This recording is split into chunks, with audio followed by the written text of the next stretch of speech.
So even if the theory portion is not clear right now, the majority of which is very simple only. In case it is not understandable, please just don't worry.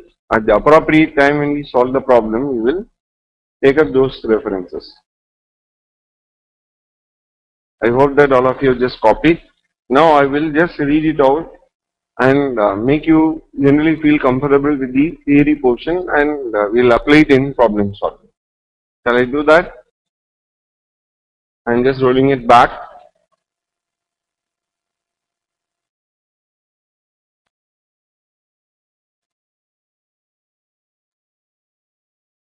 Shall I proceed?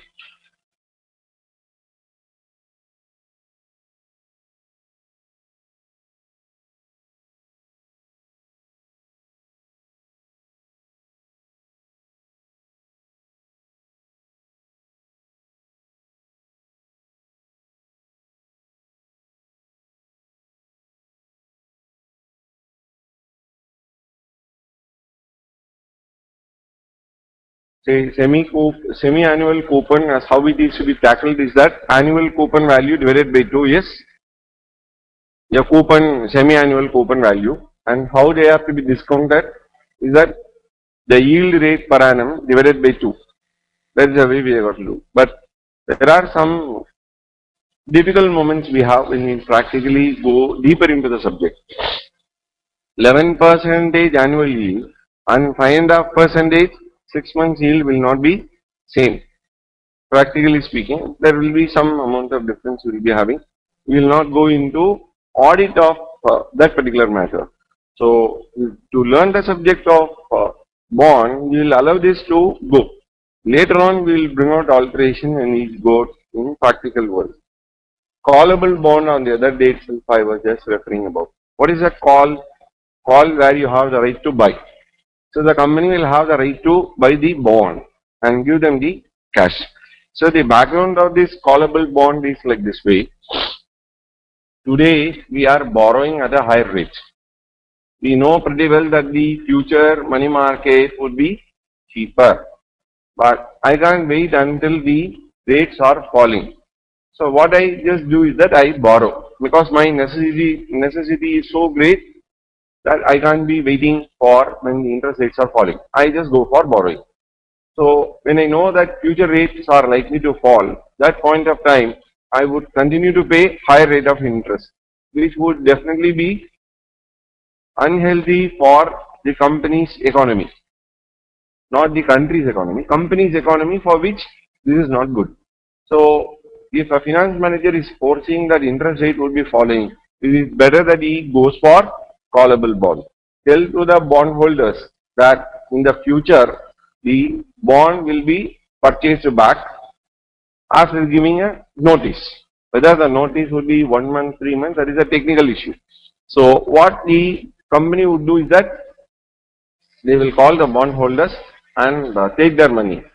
And definitely they don't have adequate amount of money to pay it. So definitely they are generating income and they have a project running for 5 years. So it will take 5 years for them to get all the money. But during the third year itself, when they get this sort of scenario, what is that they would do? So definitely they are not having money, but they can raise the money in the open market and replace the old bond, but at a cheaper rate. Instead of going to a new person asking for money, what they would do is that they will ask the same bondholders to subscribe for the new bond that they are issuing for a cheaper rate. So therefore, it is old bond going and new bond coming. And in that process, you are breaking your promise. 5 years you are told, but third year end itself you are breaking your promise. For breaking the promise, who should compensate? Person who is breaking the promise should pay that. So it is something like employer-employee relationship. Employee is breaking the contract because he has got something better in his life to achieve. So no meaning in continuing with the employment. He wants to go tomorrow. Notice payment, he is not having the time to go. Because some of the management studies are offered only to working employees. So when he had applied for some MBA program, he got it all of a sudden and he has got to pursue it. And the company is not prepared to give him sabbatical leave. I hope that all of you will be knowing what is sabbatical leave. Sabbatical leave is a leave given only for the purpose of pursuing research program and MBA. So the pay may be with that is the company may pay him during the sabbatical leave or they may not pay. So in State Bank of India and all that they just have sabbatical leave with pay. What is that? So they just have a tie-up with some management institutes and where they send their employees for MBA program, short program, 6 months and all that. During the 6 months period, they are paid and they take a bond also. For the next 7 years and 8 years, they should not leave the employment. In case they leave, then whatever pay they have taken, that they should refund. And whatever sum the State Bank of India had paid to that management institute, they got to pay into two. So all that penalty clauses will always be there.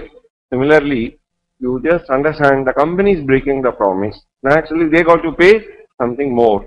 And therefore, the premium is to be paid by the company to the bondholders when they break the promise. This you call it out as premium. Premium is normally paid at upfront. But in this case, it is not paid upfront. The reason as why it is not paid upfront is that we do not know as whether we will exercise it or not. And number two, even when we want to exercise, we do not know as whether we will exercise it in year number 2 or 3, 4 or 5. Don't get the impression that callable bond can be called at any point of time, where there will be some minimum period within which they cannot call. So, they will fix a term as say 5 years, in that 2 years they cannot call at all. So, the period of exercise will be starting only after second year.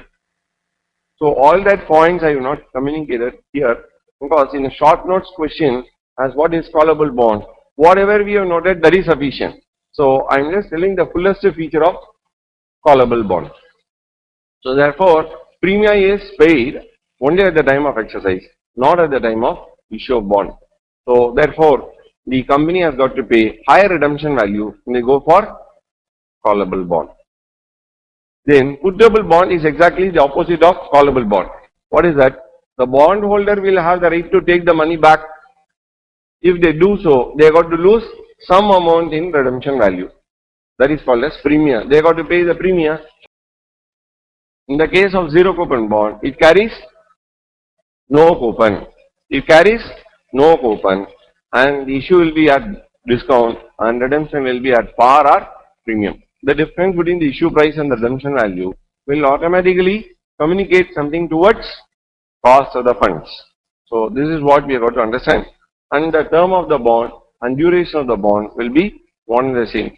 What is yield to maturity? Yield to maturity and IRR are same. And for callable bond, we don't call that as yield to maturity. We have two types of yield. One is yield to maturity, the other one is yield to call. Supposing you have 5 years period and first 2 years you cannot go for calling. So where the first time you get the calling opportunity only at the end of the third, or you can do it by fourth, or you have to hold until maturity. So therefore, such callable bonds, when it is issued, normally they fix it up like this way, as yield to maturity for 5 years holding, yield to call for 4 years, yield to call for 3 years. So this yield to call is nothing but yield to maturity only. With alteration, instead of 5 years, you take it up as 4 years and the redemption value will be enhanced on account of the premium that they have got to pay. So basically, yield to maturity and yield to call are same. With alteration in the term, then yield to maturity you put it out as yield to call. What is duration? Duration is the average waiting time of the investor to realize the investment. It can be compared with that of discounted payback period. It has got not much of an usage excepting for the purpose of finding out volatility. And this duration is otherwise referred to as maculace duration. And what is volatility? Volatility is a measure of change in the price of a bond for a given change in yield to maturity. As yield to maturity goes up, price of the bond will fall. This is what we have seen in the first exercise that we have done. And we are expected to measure the change in price for a given change in yield to maturity in percentage terms, and that you call it out as volatility. Volatility can otherwise be referred to as modified duration. The formula for that being duration divided by 1 plus yield to maturity. So there is a shortcut formula that we have for duration. Say when to use that. You can use it at any place, but particularly when it is to be used. When the term is longer with intra period coupons. I mean 6 months coupon. That is a place at which you have got to take up. The next one, when the term changes, yield rate, the interest rate also changes. Normally a banker, what he does is that he will offer higher rate when the term is longer. And when the term is shorter, he is giving us lower interest rate. So a sort of a study we make between interest rate and the term. So that particular thing, when you put it in a graphical form, then you call it out as yield curve. So yield curve is projected in the graphical form to convey the relationship between the term of the bond and the yield to maturity. Then next one, whenever we say yield to maturity, don't get the impression that yield to maturity is same for all the periods. So when the term of bond were to be 5 years, or say 3 years for that matter, 3 years we will take it up. When yield to maturity is say 18%. So don't get the impression that year number 1 also 18, year number 2 also 18 and year number 3 also 18. So the rates may be different in each one of those years. So that particular rate applicable in first year is not to be considered as yield rate. That we will call it out as forward rate. So forward rate of year number 1 and forward rate of year number 2 and forward rate of year number 3 all integrated in the form of yield to maturity. It is something like when you have a running race or motorbike race or a four-wheeler race where you have 100 kilometers distance to be covered. So when you find a person covered 100 kilometers in 2 hours of time, we say the average speed as 50 kilometers per hour. But this gentleman would have covered in the first 1 hour 40 kilometers, and in the second 1 hour he would have covered 60 kilometers.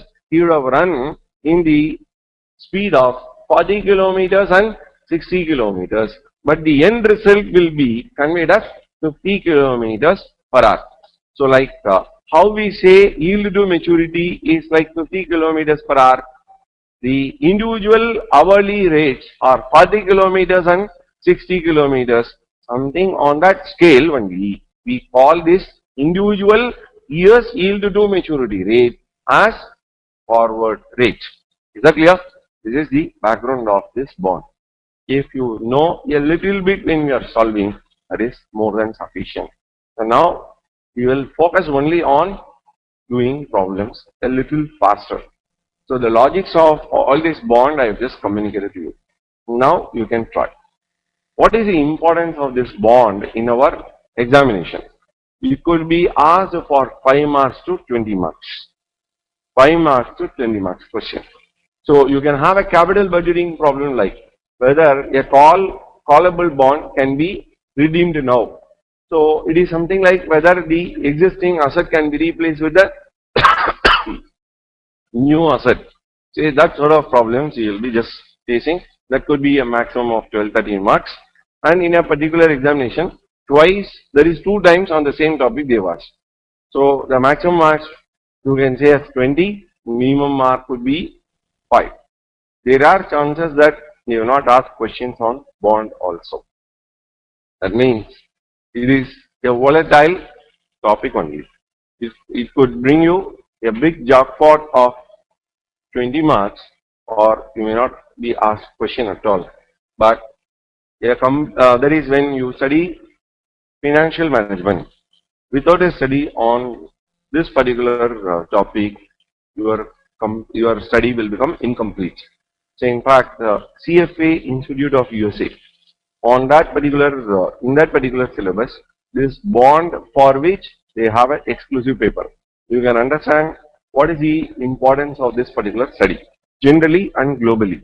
So if a person wants to take up a career in finance market or in mutual funds or in SEBI or that is in securities market, so a person need to have sound knowledge in this particular topic.